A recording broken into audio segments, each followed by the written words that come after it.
بسم اللہ الرحمن الرحیم نحمدہ ونصلی علی رسولہ الکریم اما بعد۔ آج کی مجلس میں ہم تھوڑی سی بات کریں گے رمضان اور سخاوت کے حوالے سے۔ پہلی بات سمجھنے کی یہ ہے کہ حدیث شریف میں آتا ہے کہ لا تحقرن المعروف، کہ بھئی کسی بھی نیکی کو چھوٹا نہ سمجھو، ایک بات۔ اور دوسری بات آپ صلی اللہ علیہ وسلم نے ارشاد فرمائی ہے کہ جو آدمی کسی روزے دار کو روزہ کھلوائے گا، اس کی روزہ کشائی کرائے گا، اس کو اللہ تعالیٰ جو ہے وہ اس روزے دار کے برابر ثواب عطا فرمائیں گے، لیکن اس سے روزے دار کے ثواب میں فرق نہیں آئے گا۔ اور پھر آپ صلی اللہ علیہ وسلم نے یہ ارشاد فرمایا کہ یہ ثواب صرف پیٹ بھر کر کھلانے پلانے کے اوپر نہیں ہے، بلکہ اللہ تعالیٰ یہ اجر و ثواب اس کو لسی کے گھونٹ اور کسی بھی چیز کے اوپر افطار کرانے سے دیتے ہیں۔ تو اس میں آپ دیکھ رہے کہ کتنا اس کا اجر و ثواب ہے کہ آدمی جو ہے وہ کسی کو روزہ افطار کرائے، کہ آپ کو اپنے روزے کا پتہ نہیں ہے کہ میرا روزہ کیسا ہوا ہے، درست تھا نہیں تھا، اس کے آداب پورے ہوئے نہیں ہوئے، اس کا ثواب پورا ملے گا نہیں ملے گا، لیکن دوسرے کو افطار کرانے کا جو ثواب ہے اس کا ثواب پورے کا پورا آپ کو ملے گا۔ تو اس لیے رمضان کے اندر یہ کوشش کرنی چاہیے کہ ہم جتنا ہم سے ہو سکتا ہے اس کے مطابق ہم سخاوت کرنے کی کوشش کریں۔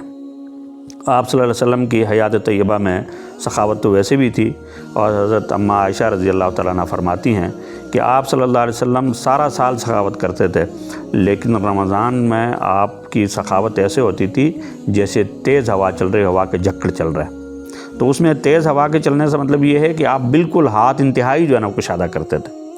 اور پھر آپ صلی اللہ علیہ وسلم نے ارشاد فرمایا کہ جو آدمی اپنے گھر والوں کے لیے رزق میں کشادگی کرے گا، اللہ تعالیٰ اس کے لیے بھی کشادہ کریں گے۔ تو اس لیے رمضان میں عموماً عام سے عام آدمی، خاص سے خاص آدمی، سب کے دسترخوان کے اوپر تبدیلی آتی ہے، لیکن اس دسترخوان میں آپ اپنے پڑوسیوں کو، اپنے عزیزوں کو، اپنے قریب کے لوگوں کو، دائیں بائیں کے لوگوں کو، جہاں پہ آپ کام کرتے ہیں اگر وہاں افطار کر رہے ہیں وہاں کے دائیں بائیں کے لوگوں کو، اس کو دیکھ لیں اور کوشش کریں کہ کم از کم جو کچھ میں نے اپنے گھر میں پکایا ہے اس کا کوئی حصہ دوسرے گھر تک پہنچ جائے۔ آپ صلی اللہ علیہ وسلم نے یہ بھی ارشاد فرمایا کہ جب تم کھانا پکایا کرو تو اس کے اندر شوربہ اس میں سالن میں تھوڑا سا پانی زیادہ ڈال دیا کرو۔